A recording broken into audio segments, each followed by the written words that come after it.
What's cooking, everybody? Welcome back to the O Show podcast. We are presented by Mayweather Boxing and Fitness in Scottsdale, Arizona. Mayweather Boxing and Fitness is an inclusive, high-intensity fitness experience developed by the champ Floyd Money Mayweather himself, formulated with the perfect combination of boxing, strength, and cardio conditioning intervals designed to make you look good, feel good, and leave you with more than just a great sweat. Head on down to Mayweather Boxing and Fitness in Scottsdale. We're also sponsored by betonline.ag. You can sign up for that 50% bonus by using the promo code capital BLEAV50 for that 50% bonus at betonline.ag. We are also presented by Eat Clean Phoenix, now Arizona's #1 meal delivery service. Free delivery Sunday through Tuesday, and you can make your order by calling 602-573-7643. Again, that number is 602-573-7643. Taylor Thompson, how are we today? Amazing. How are you?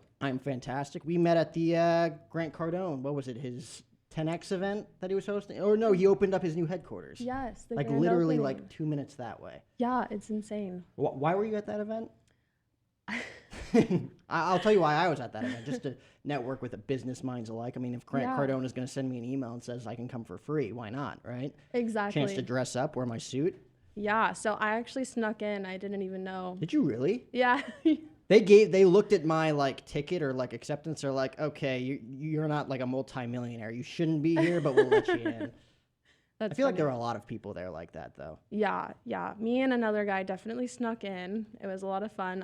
I went for the association, though. I love to just get around winners, like-minded individuals. Absolutely. Yeah. Preaching to the choir here. We're all like that. Those are the people you should be surrounding yourself with. People that are going to make you better, right? Exactly. The law of association. I mean, there were some people, I don't know, like the types of people you and your friend were interacting with throughout the day. Because, like, if anybody hasn't been there yet, it's a phenomenal facility. Yeah, it's so beautiful. Like, we got the tour upstairs of just like the podcast studio that they have up there, everything that they got going on, the conference rooms, the whole nine, really. Yeah. But like just some of the people, like there was BK Barreco who owned, it was like FEMA. Guy's he was worth well over $100 million. Was telling me that his neighbor across the street, center fielder for the New York Yankees, Aaron Hicks. I grew up a huge Yankee fan, immediately enticed in that conversation. But like I knew, like I'm sitting around like all of these people that, you know, they could pay my rent for the next 30 years and it wouldn't put a dent in their finances at all. Like I should not be in this room right now. That's how I felt as well. Did you feel like having any of those conversations with those people? I had a lot of really amazing conversations. I was talking to a lot of people about solar and trying to, network with them and see how I can work out those deals. That's why I was here. I'm trying to sell this place as well. Like, come to the studio, get business for Dave and everything that he's got going on here. It's so, I want to say addicting at times once you get into it. It's like you said, you probably weren't like insanely attracted to the work at first, but like you get addicted to the entrepreneurial side, especially when you have a goal in mind. Because like we were talking before, like you want to be financially free so you can travel the world and do whatever it is that you want to do. Exactly. So because we were talking about 10 different countries that you visited. What are those 10 countries? Because I've been to one. I've been to Paris, Amsterdam, Mexico, Costa Rica, Singapore. Where else? Iceland. It's hard to keep track. Would you live in any of these places? Oh, I would definitely live in Bali. Bali is so beautiful. Oh my goodness. Isn't Bali like insanely cheap? Bali is a touristy area. So for Indonesia, it's expensive, but it's still cheap. Yeah. I was going to say, like, just like a one-way flight, I think I was looking at like $34 or something. Like last year, a few of my buddies wanted to go for like a weekend, but then COVID got in the way of it. Yeah. But it was just like, like the American dollar, very, very cheap to at least visit. Yeah, you can literally fly between like little cities for like nothing. It's insane. Yeah. And you can stay right on the beach in like Jepara, Indonesia for like $10. It's really crazy. Yeah. So what kind of hooked your interest into solar? Because again, it caught Robin off guard that you sold solar when she came in. She thought you were a model. But she says that for every single guest I bring in here of the feminine species. I had no interest in solar panels. I had no interest in anything other than door knocking. I just know a lot of, I know a lot of very successful people who have that experience just knocking doors, doing those cold calls. So that was the reason that I wanted to do solar, is just for the cold hard experience of getting rejection. I was like, how much rejection can I get in 1 month? That was my goal. I love that. Because you Thank have you. to go through that, right? In any Yeah. walk of life, you got to be smacked in the face, you got to fall, you got to fail. Yeah, And build some you grit. actually loved it. I love it every day. I'm like, oh, you slammed the door in my face? Like, I'll go sell your neighbor. Really? Yeah. And you've had a few of those where you've had to interact with the same person multiple times? Not too many yet, but I do plan to it's called marrying your neighborhood, where you sell one deal and then you go back and sell the neighbors.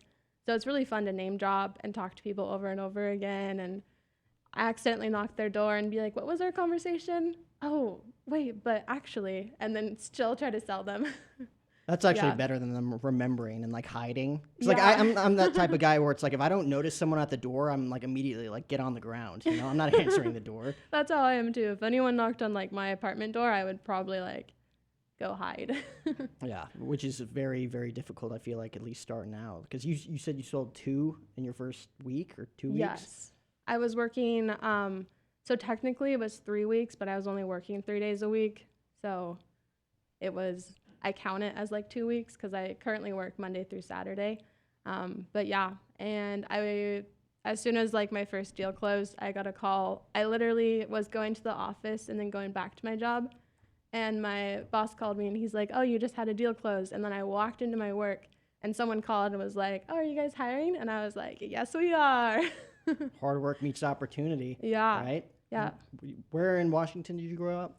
I grew up in Vancouver, Washington, right Vancouver, across Washington. the bridge from Portland, Oregon. Really, that close? Yeah, it's like a 35-minute drive. I got a buddy in Redding, California. That's like right under Oregon, I think. Yes. Right under Portland, somewhere in that area. Something like I've that. never heard of it. I remember the first time I met him, I'm like, I'm from Redding. I'm like, you're going to have to help me out a little bit more there, buddy. So what kind of, it was your dad who was an entrepreneur, still sells furniture? Yes. Same business, same model, everything? Yeah, so he started it when he was 17 as a clothing No and way. records business, just right in downtown Vancouver. And then in the 80s, his dad actually made him a waterbed Really? for his store so he could sell like a waterbed.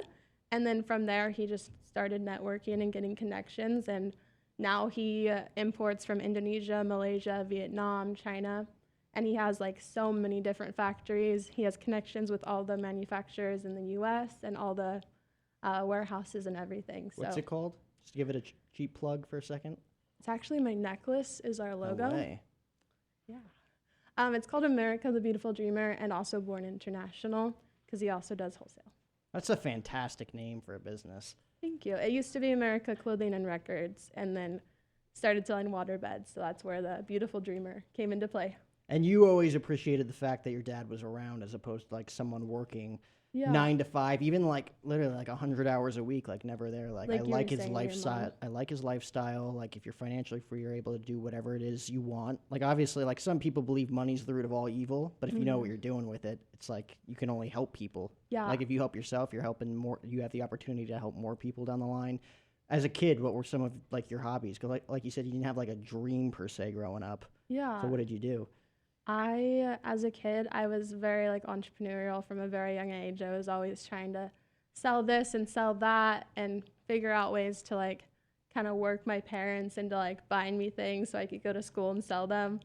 And it was always just a really good time. But I think back to the money thing, yeah, like money is just an inflation of character. If you have bad character, you're going to do bad things with money. So Did you see any of those types of experiences growing up? Like you didn't have it in your family, but did you know anybody with money that just didn't know what to do with it? oh yeah, I had a really kind of bad image of money and success because the neighborhood that I grew up in, like even though my family is like, in my opinion, amazing, I saw so much like damage in other families. Like this one family that was very wealthy, like I think all of their kids have tried to commit suicide and now they're getting divorced and just all this like crazy stuff. So definitely have seen that. Yeah. I mean, that's difficult to deal with. I mean, you'll probably have to figure out that too if you ever wanted to start a family one day. Yeah, like Balancing all raising that them out, right. Yeah. I think a really big key difference is like growing up, I didn't know that like my parents were well off, you know? Like they never treated us that way. They just like, you know, they raised us valuing money and not, spoiled brats, so to What speak. was like the worst investment you ever made, even as like a kid, The worst investment, money-wise? money So you talk about them raising you, like So knowing how to use money correctly. it's funny because I stole out of my dad's closet, I don't remember what it was, but some sort of coins, and I traded them on the bus with this guy for gold coins. Like they were like pennies or something silly, but they were like they were valuable to some degree.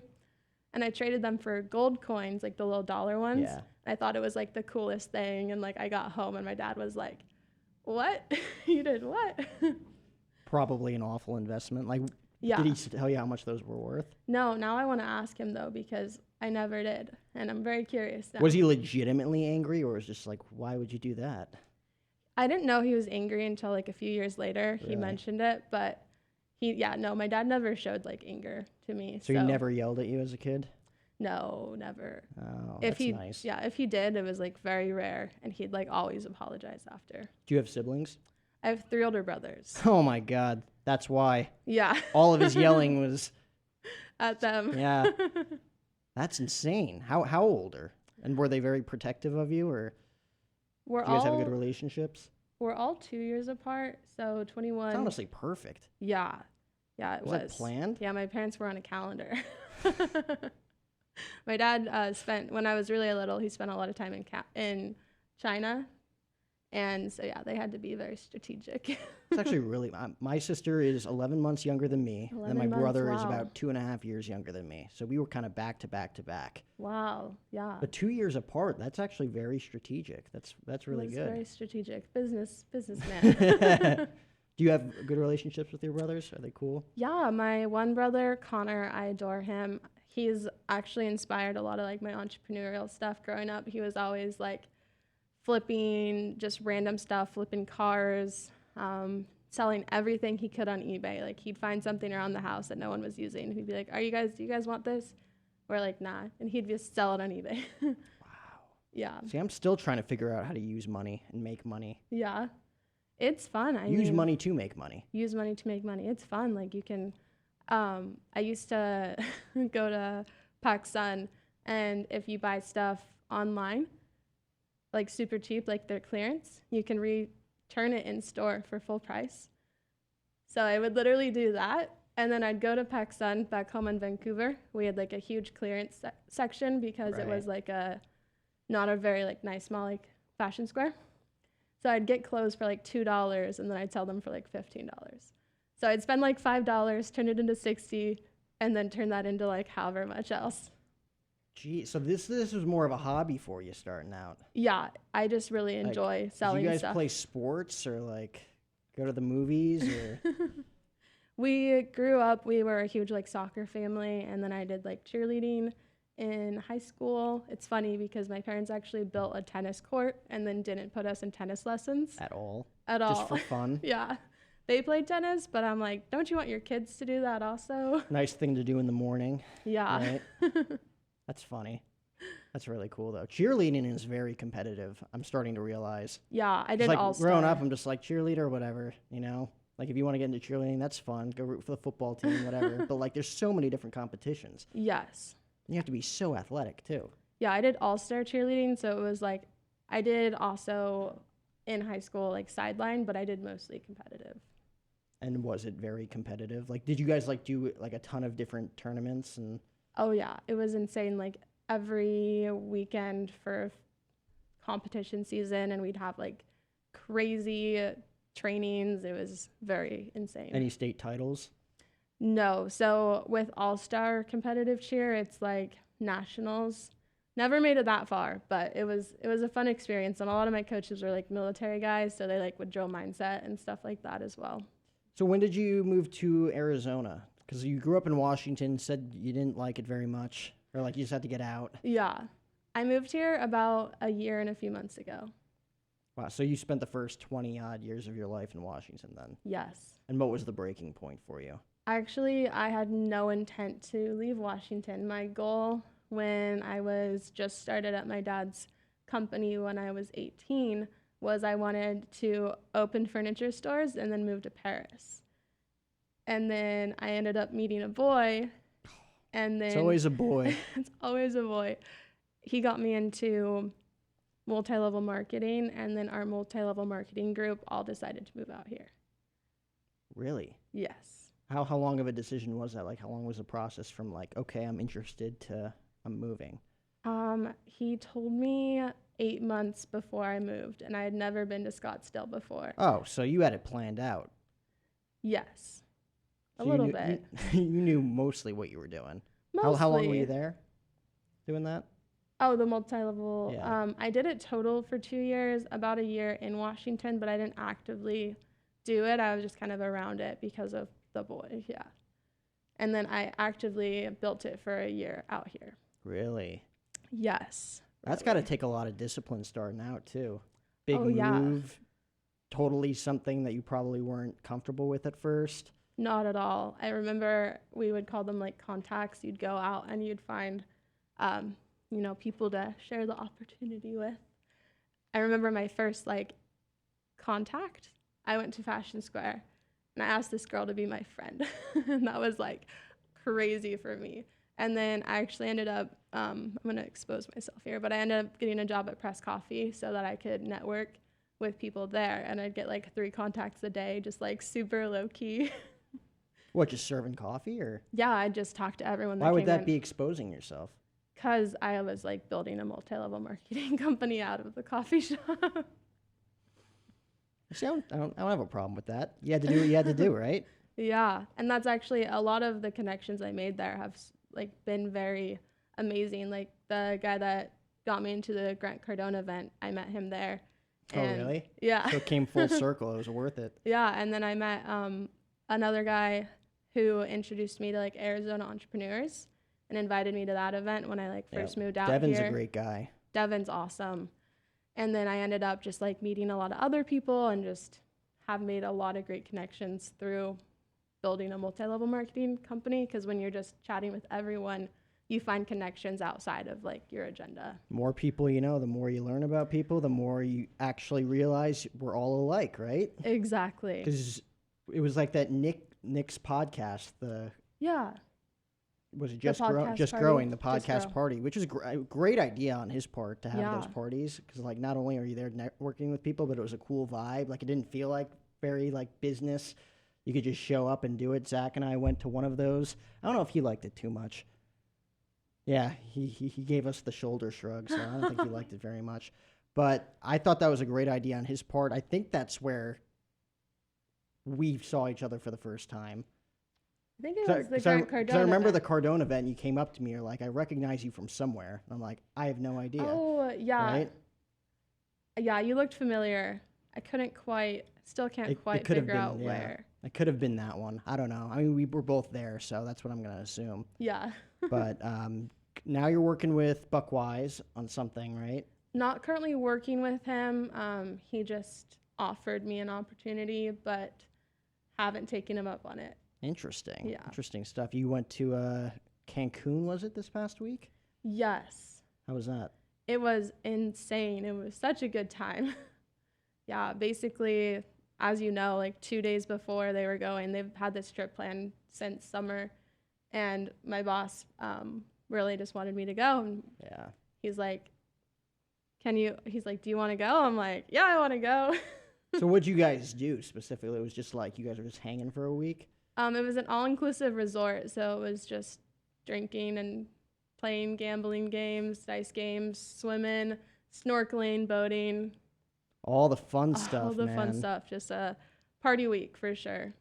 So what would you think if, because again, like you didn't really have a chance to really decide what you wanted to get into. Like you just knew like, honestly, the more money I make, the more I'll be free to do whatever I want to do. Yeah. Did you have any other sort of things that you'd like fall back on? Like if this didn't work out and you couldn't find a job in this and all hell broke loose, is there any other passions that you'd have? No, I just want to make money and make money. I don't know why I'm wired that way. I've been that way since I was like 5. It's good, but you know what you're doing with it, which Yeah. is the most important thing. Yeah, wouldn't say I'm money motivated exactly. I don't really care about it, but I know that money equals choice, and choice and freedom is very expensive. So beyond just traveling, like what else do you want to do? Like what's like your 10-year, 20-year, 30-year plan? It's a really What do you good want? question. I I try to ask at least one good question during every interview.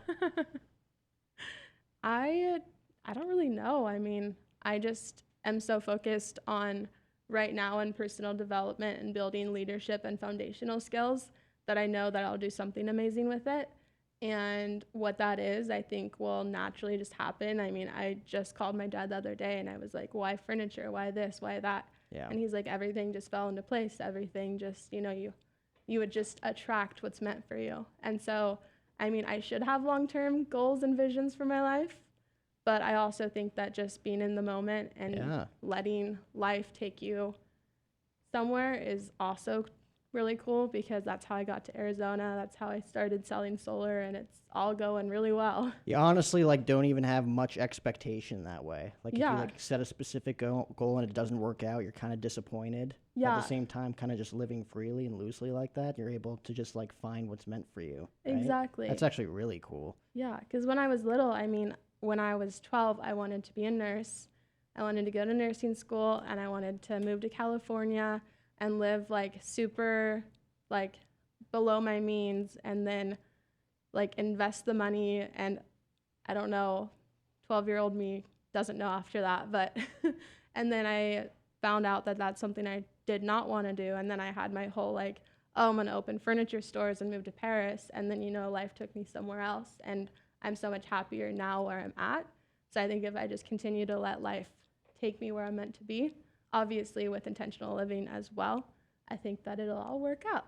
So what turned you on to nursing way back in the day? I have no idea. I think it was brainwashing. You go to school and they're like, what do you want to do? Pick a career, And then someone's like, oh, you'd be a good nurse. Like, oh, you have a lot of heart. Like, oh, you'd be good at this. And then, people are just telling you what they think that you'd be good at. And, then you're like, oh, that's what I should do. And then as soon as when I was 16, I went to a like nursing school in high school. And like the first day I was like, wait a second, like I like to sell things. Like, why am I here? And so I definitely think that society brainwashes us into picking a career and picking something when it's not necessarily meant for you. Yeah, because you were talking right before we came on that you didn't go to school because you initially thought it was a scam, which like I feel like 50% of the world thinks that way too. You just don't hear it ever. Yeah. Because it's like you can't promote that, right? Exactly. Why did you feel that way? Like, when did you start feeling that way? Was it more just like having the entrepreneurial mindset right out of the gate? Like you knew what was BS and what wasn't? Yeah, I think as soon as I was in that nursing class and realizing that I like to sell things, and realizing like my dad didn't go to college, like my mom went to college, and then my dad and my mom met back to back in an interview, and my dad hired her and she opened 20 stores for him. So she never really used her degree. And I think just being around that, obviously school is very good for a lot of people. I'm not saying that college is bad. I think that a lot of people, it's the best option for them. But I also think that we should be more open-minded that it's not for everyone. No. I like I said before, I went to school with the intention just to get an experience as opposed to like learn something. Because like even in high school, it's like, am I really going to need any of this stuff? Like learning about like all the presidents back in the day, like what happened in 1350. Yeah. When's this ever going to come up? And in history, they teach us to memorize these names and these objects or whatever they teach us. I really didn't pay attention. But they don't teach us like the bigger lesson and the bigger picture around history. And I think that's such like a loss, because I could name you like this colony or this or that, but it's like what happened there, we never learned, Right. Nobody ever truly knows today anyways. Yeah. Like they've been dead for 500 years, Yeah. That's multiple centuries ago that stuff happened. And it's like, what's the proof? Yeah, that's also true. Right? I don't know. I'm always curious to learn more about that stuff, even on the religious side, like when it comes to like people following the Bible. Like, I don't want to say it, but like there's a lot there. There's a lot you can believe, and there's a lot where you can say like, did any of this really happen? Yeah, and there's so many religions, but they all believe in basically one or two of the same things. right? Like everybody has their own separate beliefs, but it's like, but there's one like thing, there's one being. Like Yeah. you should all like follow that, right? But there's so many different teachings, there's so many different beliefs. Yeah.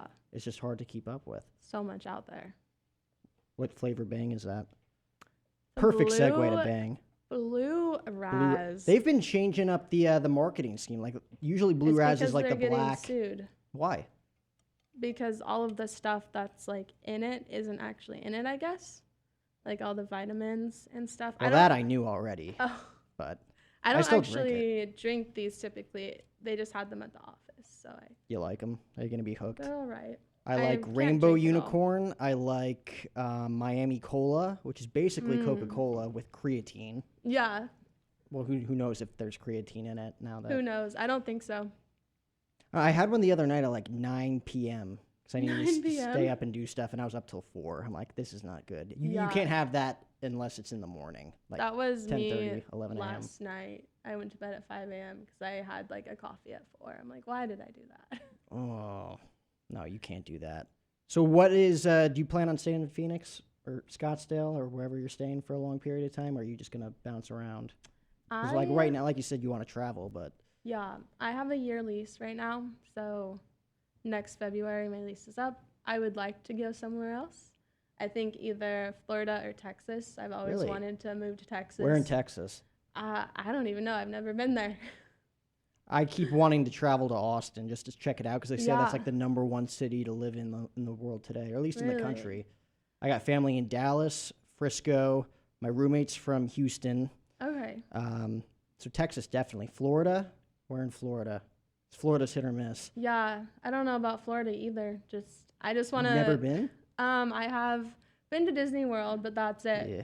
I just want to experience a new city. I mean, I came to Scottsdale having no idea what it was like at all, and I've learned so much about the city and met so many amazing people, and I just want to do that again somewhere else. All right, because Scottsdale's got definitely like a mixed review. Like just Yeah. being here, I'm like, business is honestly great if you're putting in the work and putting in the hours and meeting people on a consistent basis. Or like on TV shows, it's like, oh, Scottsdale, Arizona is just like total scum, right? Just Yeah. like everybody, like Real Housewives of Scottsdale. Not that they have that now, but like you get the vibe, right? Absolutely. Or like you get the same vibe in like Miami or Los Angeles, honestly, right? Yeah. And I think that people are always going to talk smack about every place. But I also think that you find what you're looking for. So if you move somewhere and you're looking for good, you'll find good. And I think that's true with anywhere you go. Yeah. Oh, 100%. Rock on, man. Rock on. I mean, I think it's such like a tough line. Like, do you remember like the instance as a young adult where you like realized like this is how life actually works as opposed to like this is how I was told life works? I don't know. I don't think I've experienced that yet. I think I've always felt that way kind of from a young age. Like, because my dad would always like drill into me, like, you know, it's like a typical thing is like respect your elders, like respect your teachers. My dad would be like, no, that's bullshit. Like, you respect who respects you. Like, just because they're your teacher doesn't mean you have to respect them. So my dad's always raised me to be like an outside thinker and like, you don't have to do this, you don't have to do that. Like, you can do whatever you want. So I think that growing up, I was always confused why other people were living a certain way. Right. Like all my friends, every single one of my friends was like going to college, and I was like, everyone was talking to me like, oh, where are you going? I'm like, why are you guys going there? Like, that doesn't. And what's the reason? Because like that's what society says. Yeah, exactly. So I think that moment clicked for me. I think my dad never like told me a certain way to live. So I think I always was just like a crazy child. Was there like an experience above all other experiences to where you're like, no, you're wrong, but like the society looks at it as like, no, this is what you have to do, whether it like be in school growing up or like working at a coffee shop, like certain things that like you're supposed to do and certain behaviors that you're supposed to act. And like in that moment you knew, it's like, I know what I'm doing. Like, I'll see you on the other side. Yeah, I think when my friends started getting jobs, I was like, they spend all their money. Like, I've never had a job and I have like money in my bank account. Yeah. And I like bought a car, like I bought my car in cash when I was 18, and I had never had like an official traditional job. Like I was just selling stuff online, and I was like, I would literally rant to my dad. I'd be like, why do they do this? Why do they live like this? Yeah. It doesn't make sense to me. Right. Because I'm trying to think, like, when I grew up, like, not that my parents, like, instilled that in me, or if they did, I just wasn't paying attention. It's like, Yeah. I think back, like you said, you grew up with an entrepreneur as the head of your household who instilled that mindset into you at an early age, where I was just kind of like, I watched a ton of baseball growing up. That was my passion. I figured out what Yeah. I wanted to do at a young age. But I don't ever really remember, like, thinking like, did my parents try to like raise me differently than other parents did? Because like I grew up, I went through school, went through high school, and around high school is when I realized like I don't need to learn any of this stuff. Like I'm going to go to college to get my experience as opposed to like just learn the curriculum. Yeah. Because some of it is very good. Like you build good relationships with some of your professors, and they do the best, you know, to the best of their ability to teach you what they know personally. Yeah. But at the same time, it's like if they're just throwing me this book that's been used the past 2 decades at this you know facility, like I'm not. How do you buy into that? Yeah. So that's very cool that you learned that type of mindset at a young age, because I don't think I did. I When think do you I think think- I legitimately had to go through like certain pains and certain failures to kind Yeah. of realize like I can do whatever the hell I want. When did it click for you specifically? Honestly, probably during COVID. During COVID, Yeah. really? During COVID, like I was locked in my house, had to go back home to Jersey and just like hang out and like figure Yeah. out what's my next move gonna be, because I can't just sit here for the next 12 months and do nothing. Like there's some people that just like watch Netflix all day, Yeah. right? Like that's gonna make me worse. I'm not gonna feel great. Like I have to figure out what my next move is gonna be. That's kind of what launched this. Like I was 2.5, 3 years into this, doing it maybe once a week, putting out Okay. episodes. But then I got the chance to talk to like some of my heroes, right? Because nobody was Really? doing anything. Yeah. It's like if you don't want to talk to me, you don't have an excuse not to. So people were just like, yeah, sure, why not? Yeah. You know, getting to interview like Jordan Belfort, a big business mind. I love No, Jordan no, Belfort. no knowledge on sales whatsoever at How'd that you point. pull that off? He was doing he was solar Suntuity Solar, Okay. big business out in Jersey. He was supposed to do a seminar, turned into a webinar. Really? And I attended the webinar, got to ask him a few questions in that, and just like, hey, I do this podcast, would love to have you on. He's like, yeah, sure, buddy. And then he Yeah. just, you know, like ranted about himself for about an hour, but like it was worth it, you know, and that opened up some doors to other publicists alike, which eventually got me to meeting Dave Pratt, who owns this place. Wow. Which eventually got me the setup here with Robin, and then I got to bring Hank and Zach aboard. So like I think that was definitely when it clicked for me, because again I had more than enough time to figure it out, and I didn't want to Yeah. be there too, right? Like I'm in my childhood bedroom for the next 6 months before I go back to school. I don't know, and then senior year of college then came after that, and probably was one of the better years of my life, just having everything figured out, right? Yeah. Like I'm literally like I'm here to build relationships, I'm also here to think and do whatever it is I think I want to do. Because I know Yeah. like your perspective is like 1 in a million. Where like everybody's perspective on life is like 1 in a million, because there's only one version of you, right? Yeah. And that's not necessarily wrong, despite what society says, Exactly. which is so hard to figure out for some people. So hard to at least take the chance on that for some people. Yeah.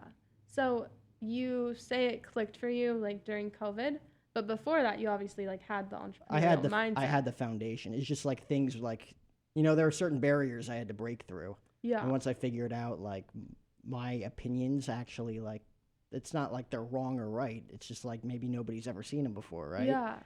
Where did your entrepreneurial mindset come from?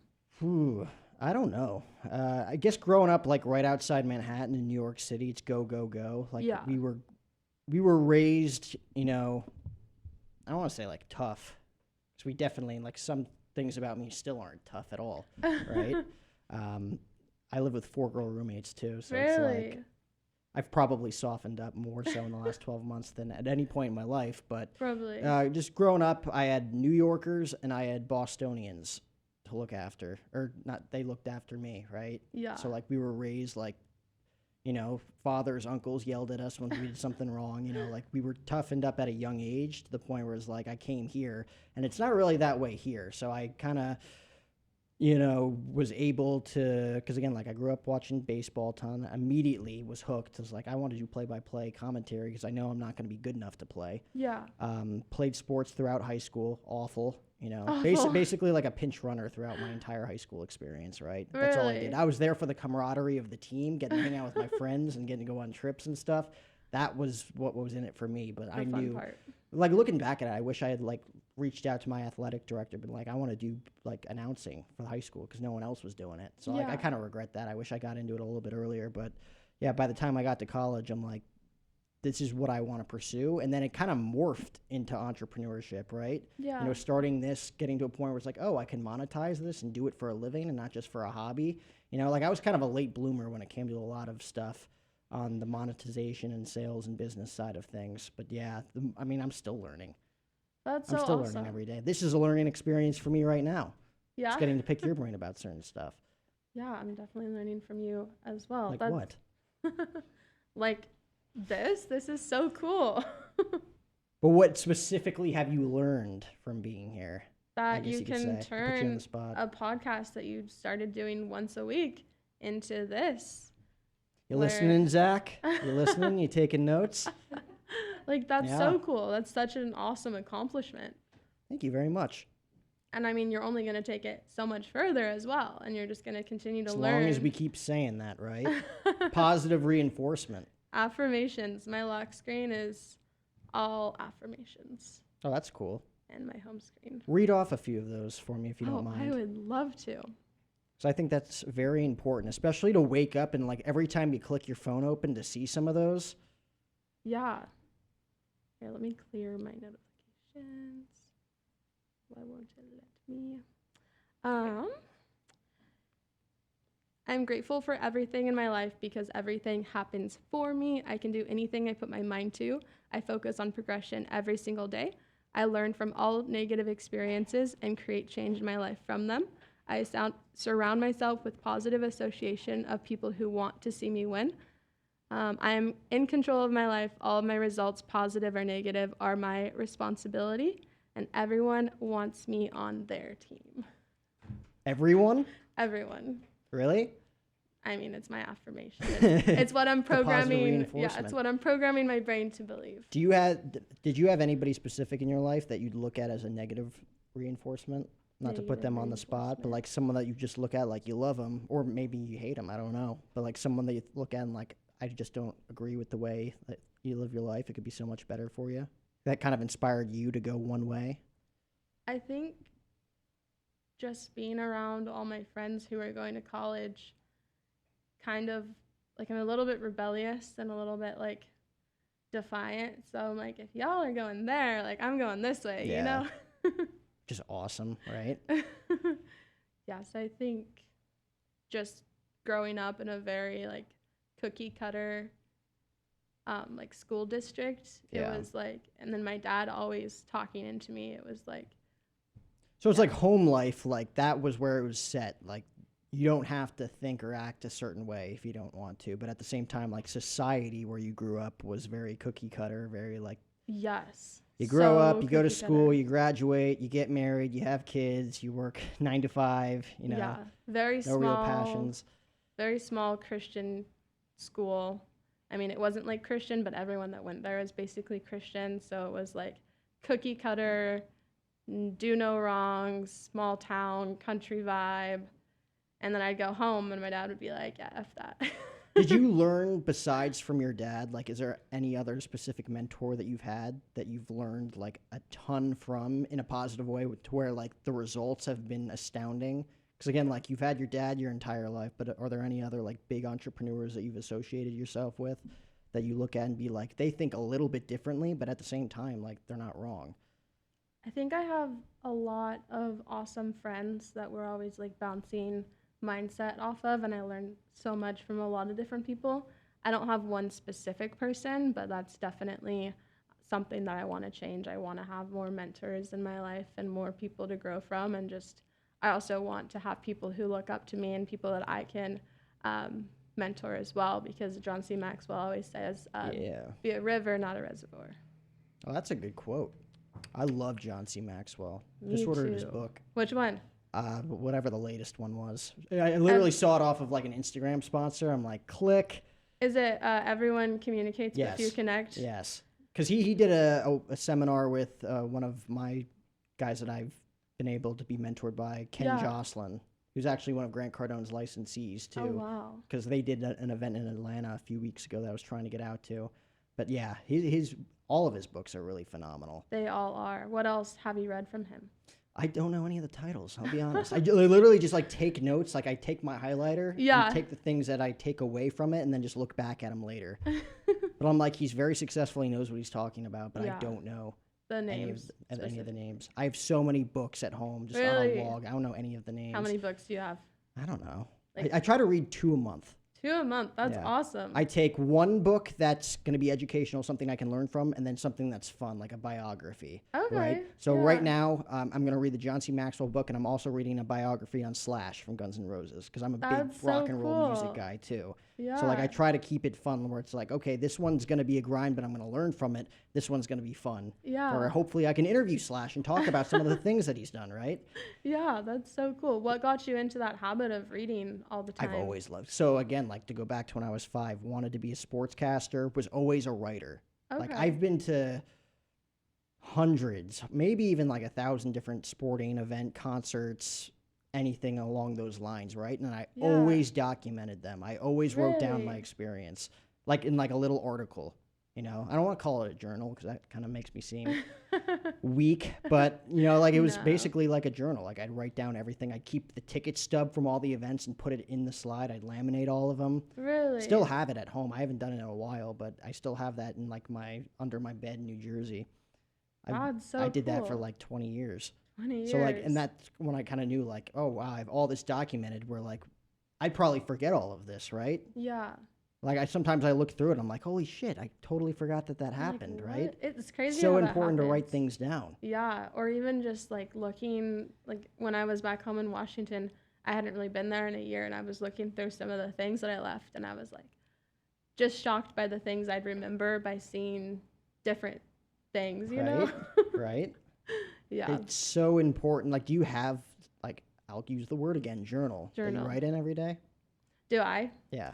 I do, but it's not about experiences. It's more about like affirmations and things that I want to create in my life. Yeah, but so freaking important for anybody listening, right? Like if you have a goal, like literally write it down every single day. Yeah, over and over again. Like, don't even type it in your phone. Actually, like write it, like pen to paper. Yes, I'm guessing you have one. It's like a scroll. A scroll. Yeah, it's kind of like a Bible, but it doesn't have any pages. Like there's no writing in it.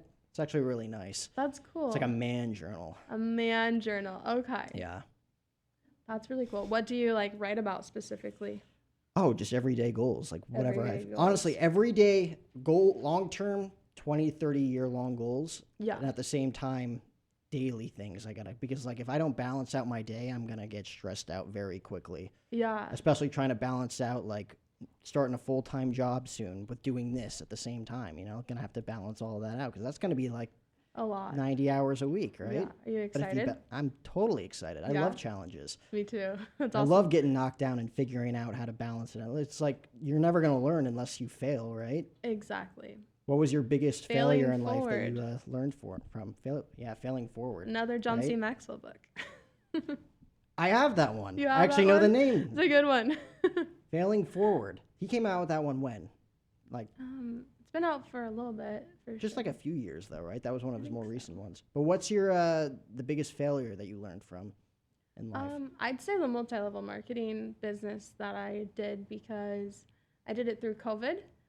So, you know, it's kind of hard to have a face-to-face business because we have like a process that we take people through and it's supposed to be in person. And we did everything over Zoom. So I got 300 contacts of strangers last year, and I set up 100 meetings, and they were basically all over Zoom, and no retention at all. How did you get those leads? I mean, I would still go and talk to people. Right.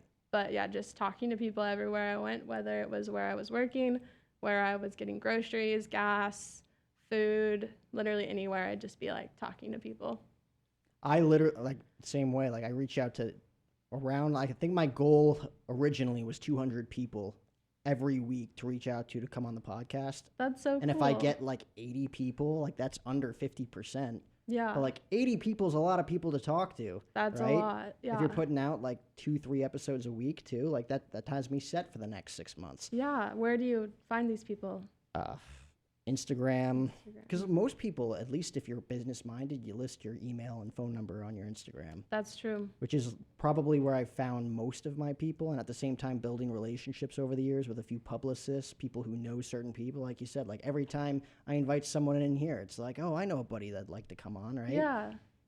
What do you specifically look for when you are wanting to do a podcast? Absolutely nothing. Absolutely I nothing. love talking to people, love learning about people. So I can go pick up a homeless guy? Dude, that'd be bring him in? literally the last guest I had in here Oh was my like, goodness. I'm going to do a podcast and I want to invite a homeless guy on. How fun would that be? I'm like, yeah, that would be pretty fun. Like, I don't know. He'd probably have no idea what was going on and would be set off and triggered in 60 seconds or less. But I have the perfect homeless guy for you. you're friends with a homeless guy? Yes, I am. His name's Kevin. At Press Coffee, he literally is there every single day. Everyone buys him food. He's very sociable. Oh, so he's cool. He's so cool. He used to play baseball, and then like for college, I don't know sports, but like some good baseball team. And then he's got into drugs, and I don't know the rest of his story. Yeah. I was We'll going to say bring that him had to in. be something. We'll bring him in. Right. I mean, you got to sit on the end, though, to make sure nothing weird happens. I don't know about that one. I mean, you like him, though, right? You like Kevin? Yeah, he's so cool. I'd always give him like all Okay, the cool. expired pastries and everything. Oh, it's not cool. They're not like, they go bad after like 2 days. Like they're fine. Yeah, okay. No, I'll take he's your cool. word for it. That'd be cool. Like, I'm literally open to interviewing just about it. Like, whenever I try to, like, everyone's asking me, like, what's your show about? I'm like, I don't really know. I 'Cause know, I've been doing it that's for 5 what I years, but it's asked like you. not a niche podcast, right? It's like Yeah. I just interview people that I would love to talk to, right? Whether Yeah. it be like entrepreneurs, musicians, comedians, athletes, actors, actresses. It's a variety show. But a lot of people can say that, right? You can. I can, but like I'm not like, oh, my show is separated from all of these other shows. It's like, oh, there's a ton of variety shows out there. What makes you different? Thank you, Robin. Keep Robin it short with and the simple. compliments. Keep it short and simple. Yeah, she compliments everyone. It's because she's very nice. Yeah, it's a good people skill to have. Oh, what?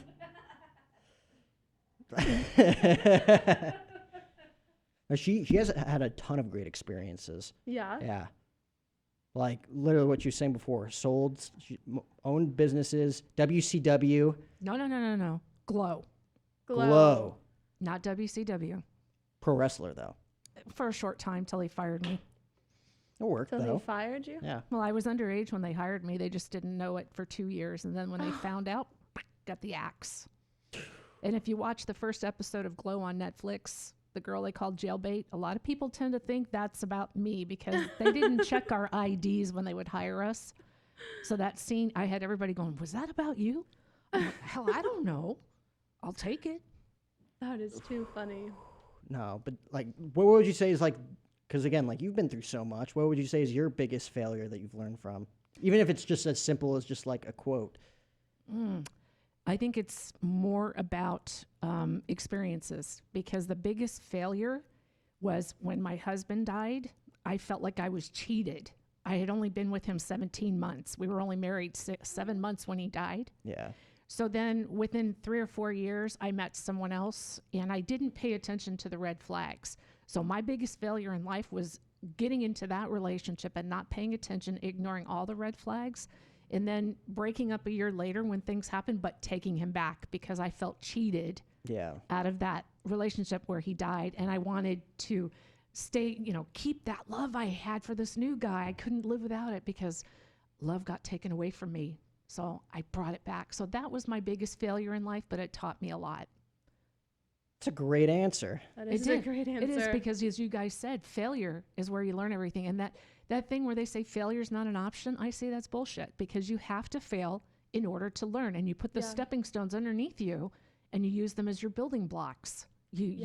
Failure is the best thing. And you guys are so young. You know what it's like when you get your first disappointments in life.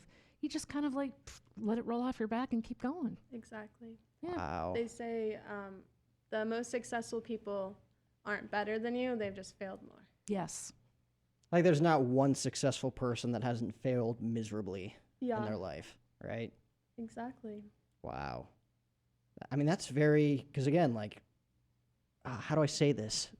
You have a ton of more life experience than we do, right? I'm a lot older than you, Jack. Right. Okay, cool. Yeah, I'm a lot older than you guys. But the thing of it is it doesn't matter how young or how old you are, because you have to remember, I'm going back to the first time I got married at 17. Oh, wow. Yeah. You know, a couple months before my 18th birthday, and I had a kid as well. So I got into my life experiences a lot quicker.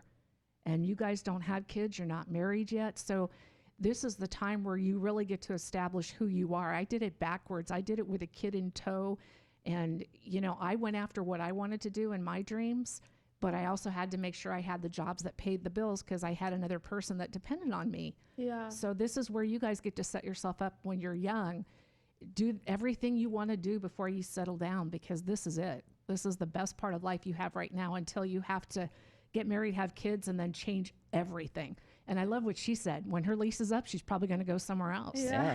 Yeah, she's got the will to explore, and I like that. Yeah.